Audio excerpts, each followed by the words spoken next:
Асырап алған балаларын азаптады деп айыпталған шымкенттік емшінің тұңғышы әкесінен көрген қорлығын баяндады. Көкбұлақ ауылында емші Ұлықбек Сманов балалар үйінен 6 баланы асырап алып, 3 жыл бойы қорлап келген. Асырап алған ата-анасынан адам айтса сенгісіз қорлық көрген балалардың үлкені біраз шындығын айтып берді. Әкем жиі қол көтеретін, қойлар жоғалса мені ұратын, таңда тұрғызып малға шөп салғызатын, басымды жарып өзінің дәретін ішкізді. Ол үйде жүре бергенде менің жағдайым қиын болатын. Күн сайын ауыр жұмыстар істеткізетін. Тек сабаққа кеткенде ғана сәл демалатын едік. Сабақтан келген бойда малдың шөбін салып, қораға кіргізетін. Қыста малдар өліп қалса, етін бізге сойып беретін.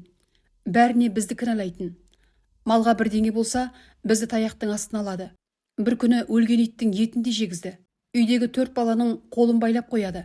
Жан-жаққа кетіп, ойнап кетпеу үшін қолдары байлаулы жүретін. Көрші адамдар көрді. Бауырларым дәретін жіберіп қойса, нәжісін жегізетін еді, деді бала. 16 жастағы баланың бойындағы өзгерістерді мектептегі сыныптастар да, мұғалімдер де байқамаған.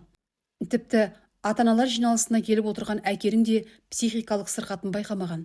Еске салсақ, бұған дейін Шымкент қалалық ішкі істер басқармасының хабарлауынша, Смановқа қатысты тергеу аяқталды.